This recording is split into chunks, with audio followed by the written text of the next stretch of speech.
We are all going somewhere, trying to get from the old to the new,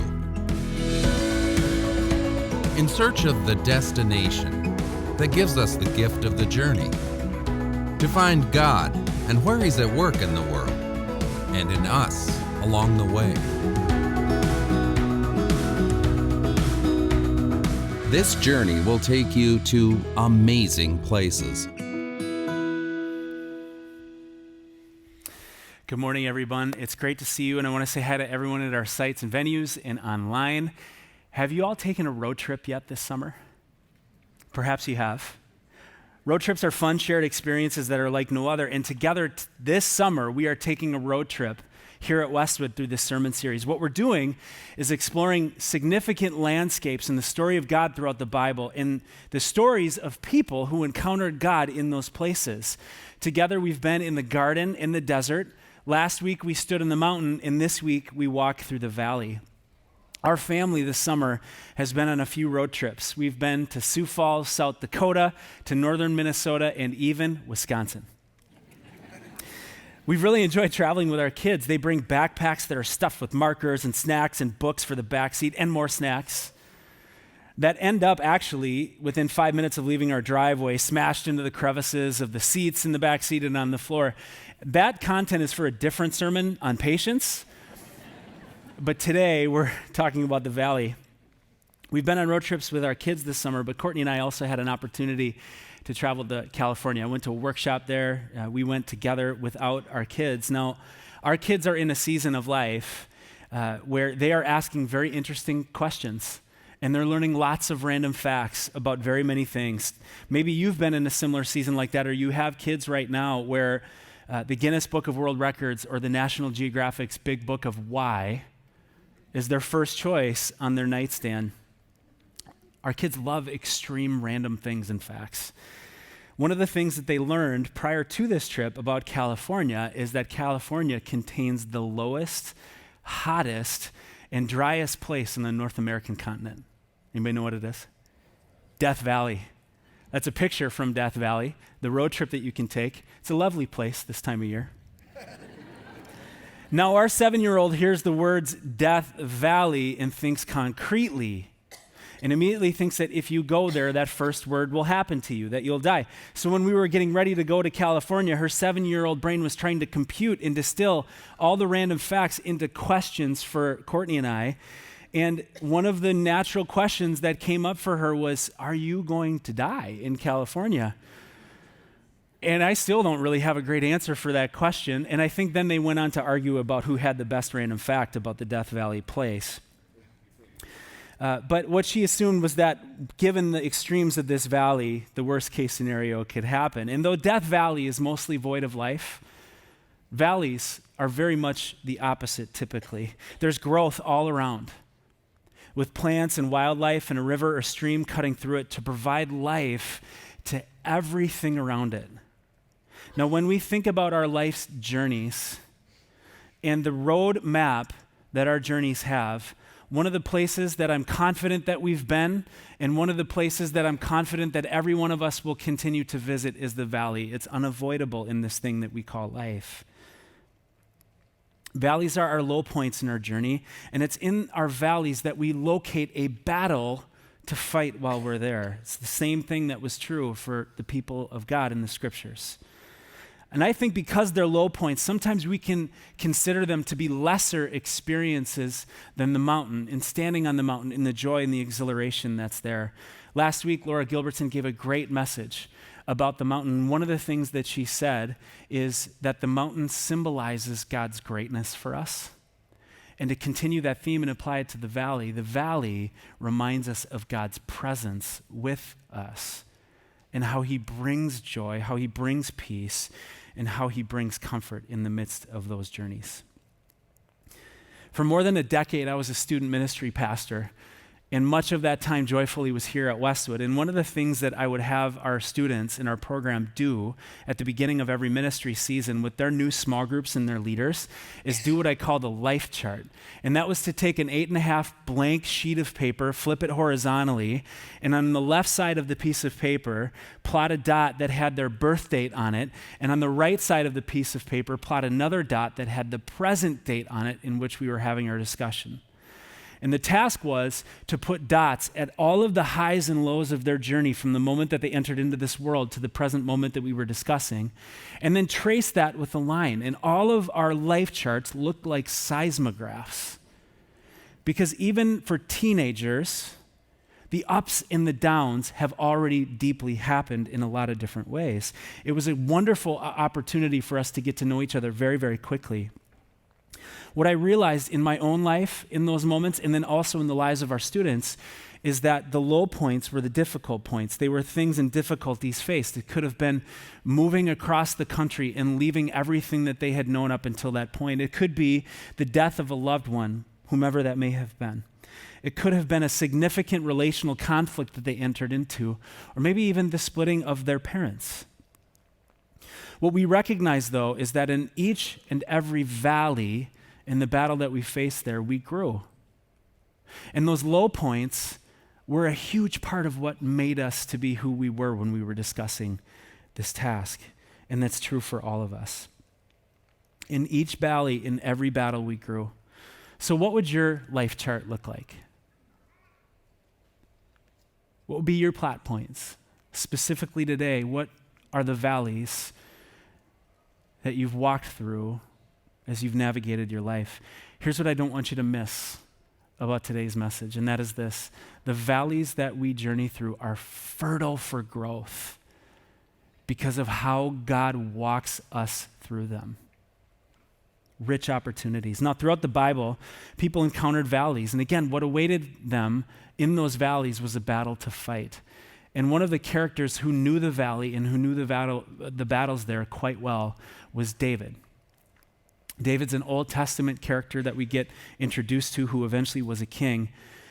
But the first time that we're introduced to David, he journeys to the valley. He was only 14 years old, likely, when his father Jesse said to him, David, I want you to leave your sheep behind you. Leave the flock. I'll find someone else to care for them. I need you to go to the front line of the battle that the army is engaged in. Find your brothers, bring them these supplies, and then hurry back and be safe and report back word to me as to how they're doing.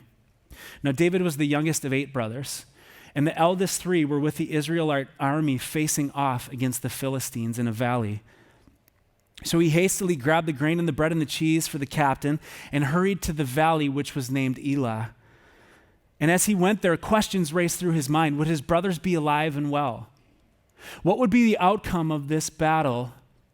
And if we did not prevail, what would be the outcome that would be implied for all of this people group that he was a part of?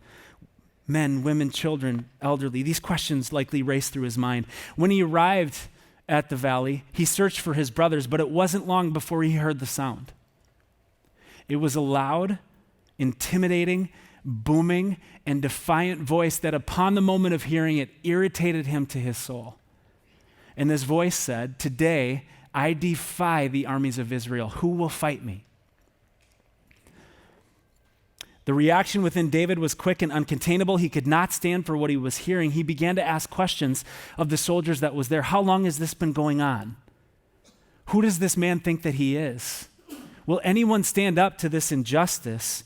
And upon that inquiry, he heard from these brave soldiers, have you seen him? He's 9 feet tall. Have you seen the length of his sword? And they were terrified all the way throughout the entire ranks of the army, all the way to the king, King Saul. But only a half second later, the declaration erupted from David's lips, I'll fight him. And everybody thought he was crazy. A young teenage boy. Even King Saul thought he was nuts. But David knew the valley. And David knew the battle that was awaiting for him because he'd been there before. He had slain the lion when the lion threatened his flock. He had slain the bear when the bear had threatened his flock. And to convince King Saul, here's the words that he said. The Lord who rescued me from the claws of the lion and the claws of the bear will do it again today. And for whatever reason, that was enough for Saul, and he said, okay, go ahead. And then Saul offered him his armor, and David said, no thanks, I'm good. I'll go forward with very little. So imagine being David as you step out of the king's tent toward the voice that is still defiant. And you're armed with only a shepherd's staff and a sling. You step into the still waters of that stream. You might hear the voice, be not afraid. And you pick up 5 choice stones and then continue to move toward the voice until it brings you to the shadow of the giant, which was the shadow of his literal potential death.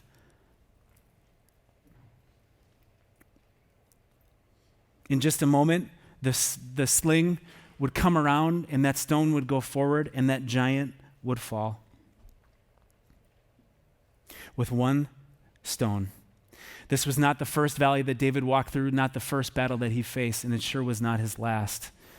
Because years later, he found himself in another valley with another battle to face, but this was very different. This was a battle of betrayal of the highest order. His own son, named Absalom, was stirring up a coup to overthrow him as king. And it was brutal to David in every possible way imaginable. And one more time, he called to mind what he knew to be true about the valley and the battle, but most importantly, the good shepherd who guided him through it. Hear and receive these words that he wrote in this context from Psalm 23. The Lord is my shepherd. I lack nothing. He makes me lie down in green pastures. He leads me beside quiet waters, and he refreshes my soul. He guides me along right paths for his name's sake. Even though I walk through the darkest valley, I will fear no evil, for you are with me.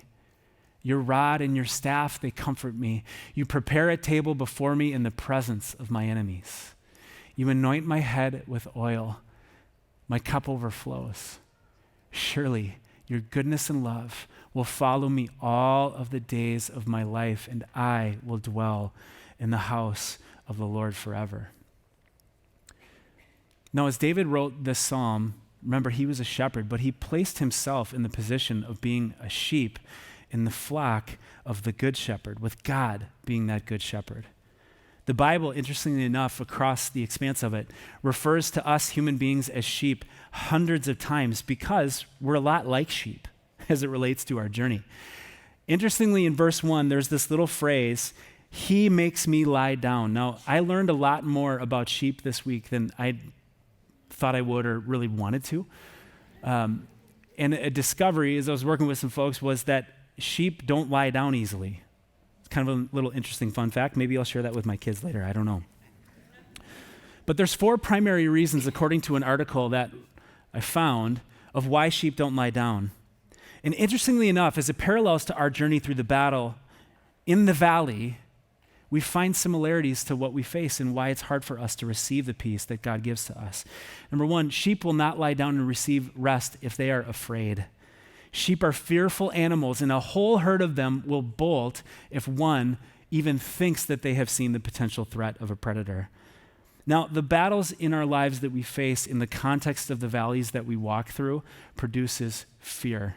Fear is not a situation, fear is our reaction. And God knows that we are prone to that. And that's why so many times throughout the scriptures he says, be not afraid, be not afraid, be not afraid. Interestingly for David, his courage that we find in him so many times throughout his story was not found in the absence of fear as a reaction. It was found, his courage and greatness, through the presence of the one whom he called his shepherd. And it's the same for us. Sheep also will not lie down if there's friction amongst the sheep. Sheep are very social animals, and so are we. And that's how God made us. He designed us to be connected with a true sense of peace and wholeness, really what that word means, in which we experience a wholeness with God and a wholeness with each other as we journey. And friction amongst us can sometimes cause us to not lie down and receive the rest and peace that God has. This one hits me particularly because I wrestle with this. And I remember a few years ago, in my leadership, I experienced a pretty significant conflict. And it was one of those that really ultimately kind of took me down for a short season of my life. I found myself often overthinking and sometimes obsessing and creating scenarios of how bad it could go. And I lost sleep. And I remember one particular moment where I was in the backyard with my kids, physically present but emotionally gone and detached because I was in that place of not being able to lie down and receive the peace that I have a good shepherd that's walking me through. Have you ever been there in conflict with others? It could be a conflict with a coworker at work. It could be a conflict with a neighbor, maybe a family member, or even a challenge within your marriage. We find it hard to lie down when there's friction.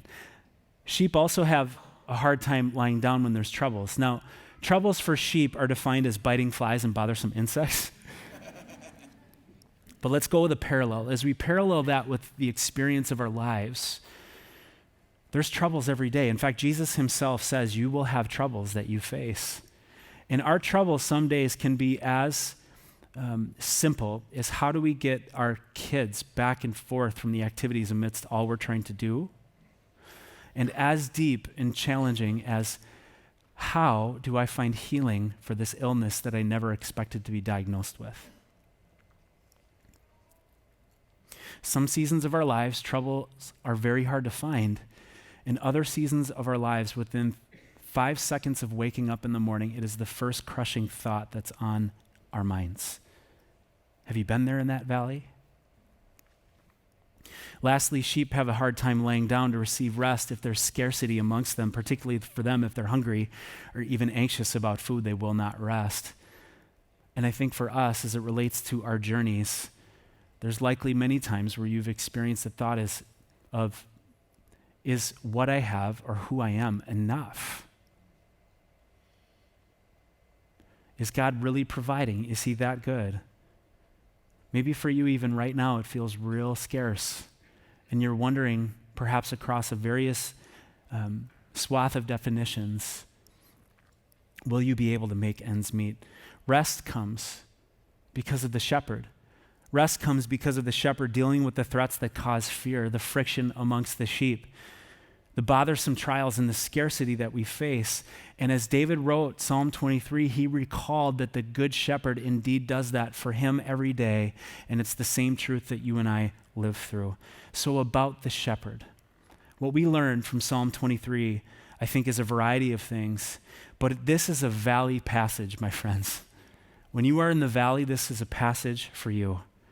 And it reminds us that our journeys through the valleys that we encounter and the battles that we face there are fertile for growth because of how God walks us through them. As we read Psalm 23, we pick up 3 primary ways that God walks us through them. First, he provides for us. God provides for us. It's the bookend of the psalm in a beautiful way. David starts by saying, "The Lord is my shepherd, I lack nothing." Have you ever been in a place like that where you feel like, man, I lack nothing right now? There's joy. And then he writes at the end, "My cup overflows." Remember, he was in the midst of one of the most brutal valleys and battles he was in. It overflows. "Surely goodness and love will follow me all the days of my life, and I will dwell in the house of the Lord forever." God providing for you is rooted in the now and the eternal. His provision will never fail you and will never go away. Even when we can't see it, God is actively providing for you and for me, in which we can say, even when we don't necessarily feel like it, that we're going to be okay because God is with us and providing. Second, God guides us along paths. Right paths is what David says. Now, again, in the metaphor of sheep and shepherds, sheep are very prone to wander, and in fact, prone to be magnetically attracted to things that will threaten their livelihood. And we can be much like that. And we find those often in our valleys.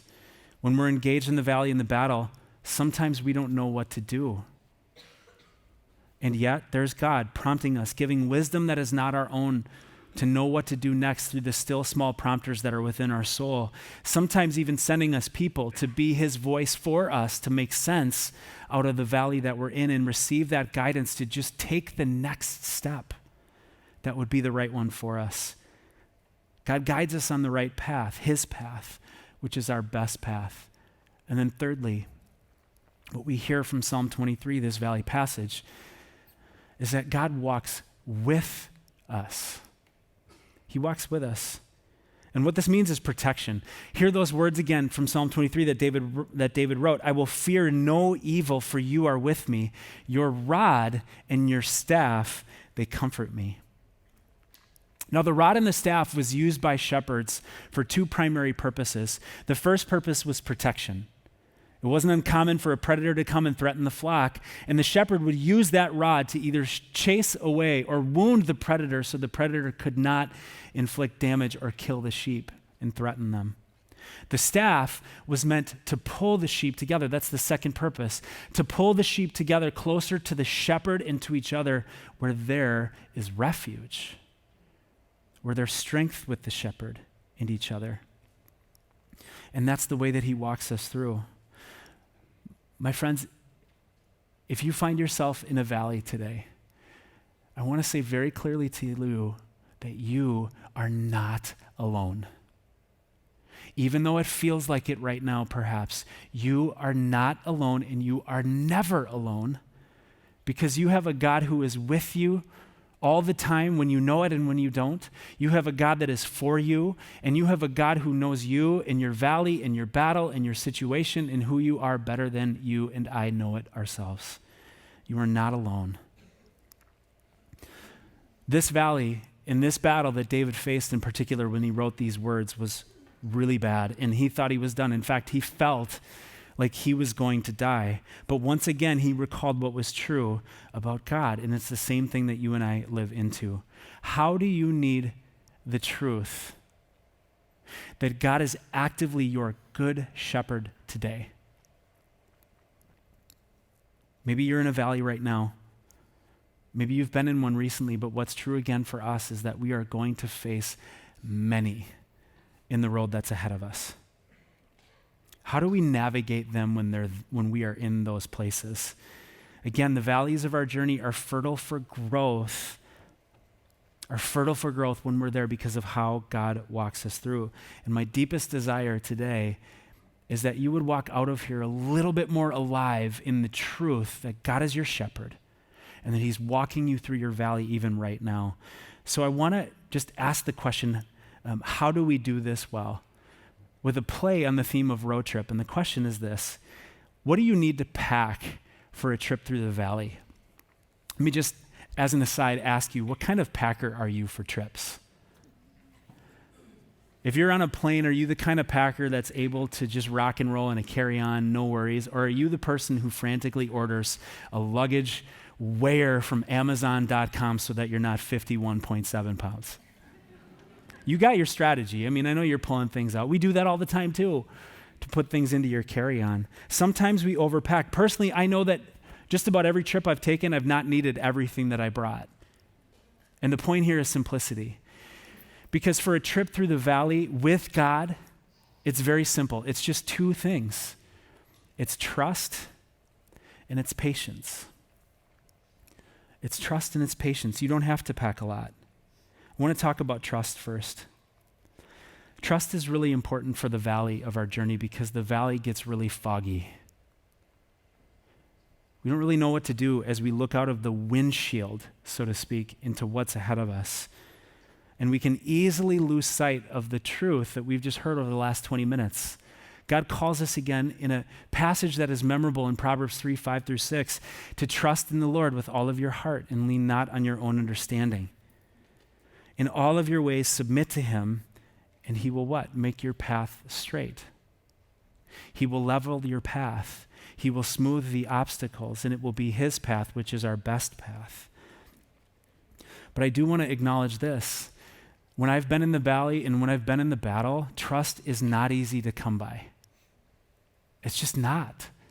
It's an active choice that we have to make. And I want to give you something that can fuel your ability to trust God in the valley, and it's this. Your trust in God is fueled by your recognition and remembrance of his prior faithfulness when you've walked through the valley before. Your ability to trust in God through the struggle that you face can be fueled profoundly by looking in your rear view mirror to see how God has led you before and remember, okay, he's good. He's provided for me in this way. He's sent people to help me to learn about how to navigate this conflict. He's provided for me in this way. He's guided me on this path that was straight. I know he'll do it again. God, would you just guide me in the next step that I need to take? You'll be fueled by that activity. And I want to give you an action step, perhaps even, if you're in the valley, especially right now. Before the end of the day, take out a piece of paper or even a journal and remember a time when you walked through a valley before and call out his faithfulness. Write it down, claim it, remember it, because we need that. We need to remember his prior faithfulness so that our immediate trust can be fueled as we walk these valleys. Now that's trust, but the second is patience. Now, in my car right now, there's 2 buttons that I like. They're the fast forward button and the skip button. And the reason why I like them is because applying this to the context of walking through the valleys, I really wish I had those kinds of buttons. So when I faced valleys and battles before, I want to fast forward, but I really want to skip it. I want to avoid it because it's not easy.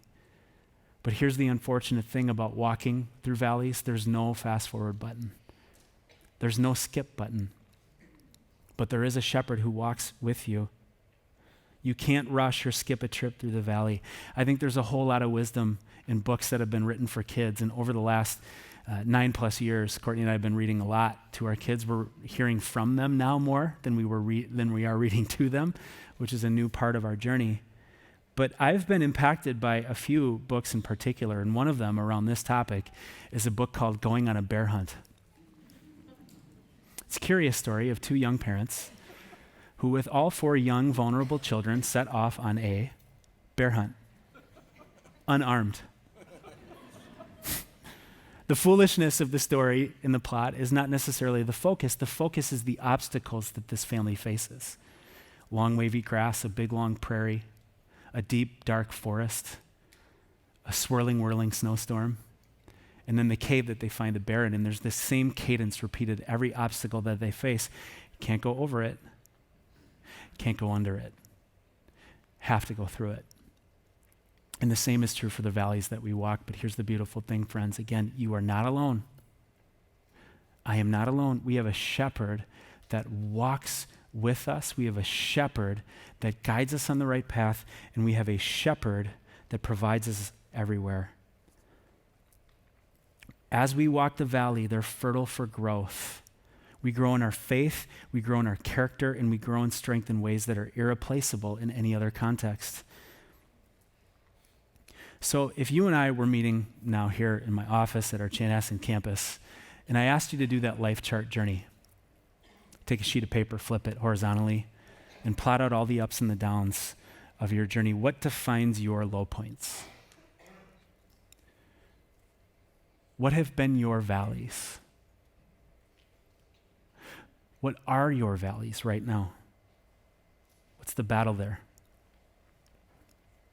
I believe God is speaking to us and wants to meet us right now so that we will be reminded or perhaps introduced for the first time that we have a shepherd that is right there with us, giving us all we need and giving us all the guidance that we could ever imagine. You know, I love personally closing our gatherings and songs together. There's just something unique about how God speaks through song to apply what I've just heard, and perhaps the same thing is true for you. And along this road trip series, we've had the same song, Highlands. It's kind of become a little bit of an anthem for us because it names out these places that we journey. And here it is again. There's content around the valley, and we're going to sing this in just a few moments. And these are the words that we will declare together prayerfully to God. I will praise you in the valleys all the same. You are no less God within the shadow. You are no less faithful when the night leads me astray. So as we are singing together, friends, I just want to invite you, challenge you, compel you to open up your heart and let God speak to you one more time before the rest of the day that faces you, and let him remind you that he is good, and let him remind you that he is your shepherd. And you might sing, you might quietly receive that truth over you. Whatever it is, let's engage with God now, and I'd like to lead us in prayer as we move towards singing together. Would you join me and stand?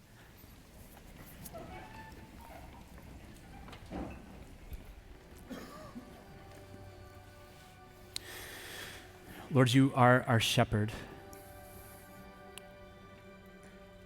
And what's true about us being your sheep is that we lack nothing.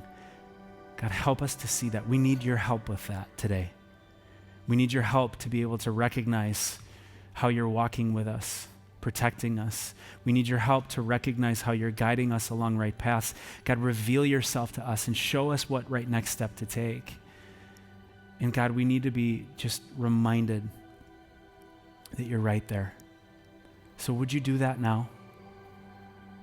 Holy Spirit, be at work as we sing and worship. Be at work through these lyrics, the reminders that you've already prompted us with, and help us, God, to move into what is ahead of us, walking with you more alive than we were when we started this journey this morning. In Jesus' name we pray. Amen.